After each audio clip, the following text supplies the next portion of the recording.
Good morning. My name is Camile Blunt, and I am currently serving as the Director of Public Affairs at Taft Law here in Indianapolis, Indiana. I am the former Director of the Office of Minority and Women Business Development, and here today with me I have David Fredricks, who is the current Director of that office. How are you doing today, David? I'm good. How are you? I'm good. Please, can you share your education and family background with the audience? So I am a graduate of IPS, George Washington High School, and then graduate of Indiana University. Born and raised here in Indianapolis, West Side, Hallville. Right now I am married to my wife, Angela. We have one son together, Blaine. He is just finished his freshman year at Purdue University, and then we also have two daughters who are both married and 5 grandkids with them, so they all keep us busy. Sounds like you're very busy. So, what is the primary function of the Office of Minority and Women Business Development? So we are the certifying entity for the city of Indianapolis. So we certify minority, women, veteran, and disabled-owned businesses to be able to do business with the city and also to participate in city-funded projects and opportunities. So I know that the city currently sets goals for diversifying its contract awards. The overall objective is to spend 15% of contract money on businesses owned by minorities, 8% on those owned by women, 3% owned by veterans, and 1% on disabled people. Are we meeting those metrics, and how are Black-owned businesses faring right now? Well, right now I would say we're not meeting those completely. We are doing better than what they were doing previous. I think under your leadership, as well as some of the work that the City Council has done, we've been given some additional tools that are allowing us to help sort of make sure that those goals are being met. African Americans in particular, I think, are faring a little bit better just because the number of MBEs has grown in Indianapolis.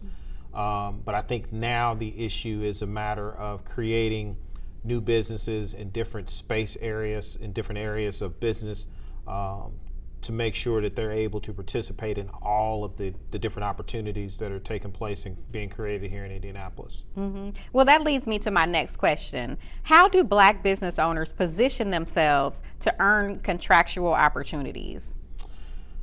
That is $1 million question. I think at the heart of it, everything sort of boils back to relationships. Mm-hmm. I think Black business owners have to understand that you have to have relationships not only with the individuals that you're looking to do business with, but also relationships within city and state government, relationships with other minority-owned businesses who you may be able to do business with. Mm-hmm. So being able to reach out, find information about opportunities, find out who may be putting together bid packets on opportunities and who you may be able to partner with, all of that boils back down to relationships.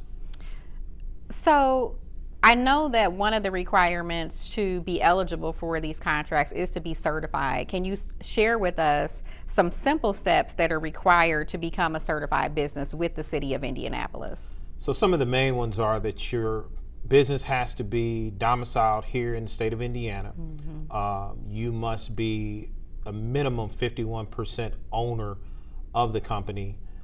You must also be in one of the ethnic groups that we recognize, and then you also must be able to show that you have control and operating control of the business. So those are sort of the basics. There's a few other details that you would have to be able to go into, but those are the main ones. Being domiciled in Indiana, 51% ownership, mm-hmm. And then being able to show basically that you run the day-to-day operations of the business. And what are ways that you are looking at certification and accessing the business listing to make it more efficient?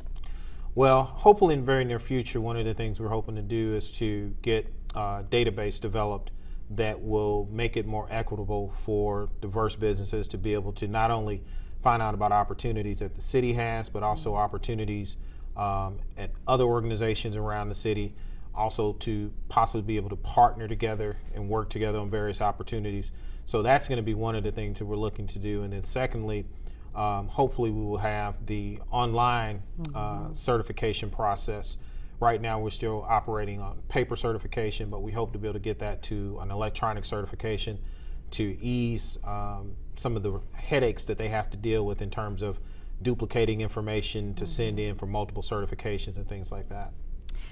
So as you're looking at making changes and updating things in the office, how would you define a championship for your office? A championship for our office would really be for us to exceed our diversity goals as a whole, for us to see that diverse businesses are being thought of at the beginning of projects as they're being developed as opposed to at the end of it. If we can get those things done, then I think that will be a championship year. And right now, like I said, we're doing some good things. The office is definitely going in a great direction. Like I said, a lot of the leadership and some of the things that you implemented while you were there, I'm hoping to carry on. And so I think moving forward, we've got some good folks working with us, and we got some goals that we're definitely trying to reach. Thank you, David, so much for taking the time to speak with me today, and I wish you the best of luck in your new role. And now we will take it to one of our sponsors.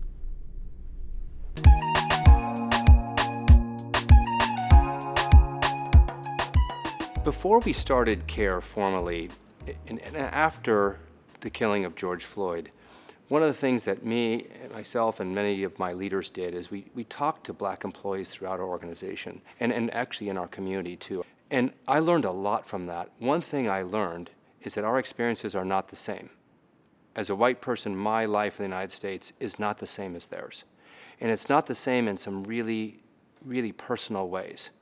And I learned that their life is being impacted by this ongoing systemic effect. It wasn't just the personal behaviors of a few people. It was everywhere. We have to bring ourselves all together, bring our talent, our resources, our thinking, our creativity towards dismantling a system that hurts our friends, hurts our neighbors, and hurts us most of all, and change it. And great to know that we need to change it. Now what to do? And that's really was the birth of CARE.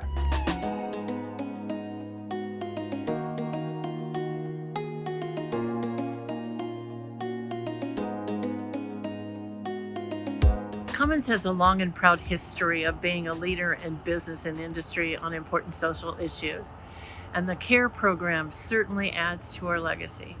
Cummins has always had a history of investing in the communities where our employees and their families live and work, by now investing in African American businesses, by helping to empower them to grow, to thrive, and to be sustained for the long term.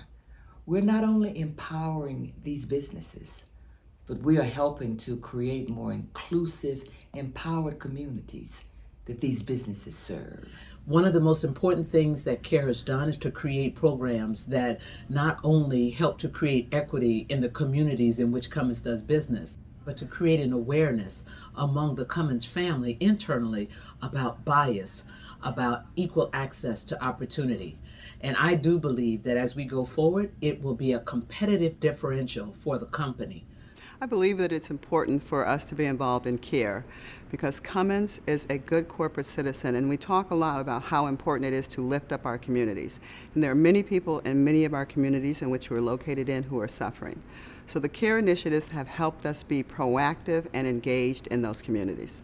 You know, I've been focusing my work on the social justice, the community side of CARE, and of course I'm partial to the work that we're doing in our communities. I think the volunteers who have come together all around the United States and in a number of CARE communities have made an enormous impact already in the areas of wealth building, equity and home ownership. Police reform has been incredibly effective, especially here in Indianapolis, where we've really been a significant part of the conversation. So there's a whole array of social justice issues that I think we're we're beginning to tackle, I feel very optimistic about. Through the 1-year mark, the area I believe we've had the biggest impact is helping small Black-owned businesses survive the pandemic and associated economic lull. I think CARE has made the most impact in two unique ways. One, it's given our employees an opportunity to engage in the communities and areas in which they feel committed and passionate about. And then secondly, it's also made us look inward at what we can do better for our employees at the company. So I think it's had both an external and an internal benefit to be working on CARE. I'm really proud of what we've achieved with CARE. There's no question we've got a long way to go. The more we learn, the more we want to get done. But I'm so impressed with the volunteers, with the programs that we've run, the things that we've learned, and the businesses and community organizations that we've impacted. And we already have 150 volunteers from Cummins involved in CARE. We've already placed $21 million from Cummins into organizations that are benefiting our communities of color and countering systemic racism. We've also helped 311 different Black-owned businesses with small loans, with equity, with financial counseling, with support. So this impact has already spread widely. We're influencing state houses, we're influencing police departments. So the talent, the energy, the resources that Cummins can bring to this issue has all played out, and all I can say is thank you. I'm so grateful to the people that have done that, and I'm really proud of what we've achieved. I am so very proud of our team members, of the employees who are volunteering their time and making a difference in the communities where our programs have been launched. It's important to remember that change takes time. It's a journey. So hang in there, and thank you for demonstrating that you care.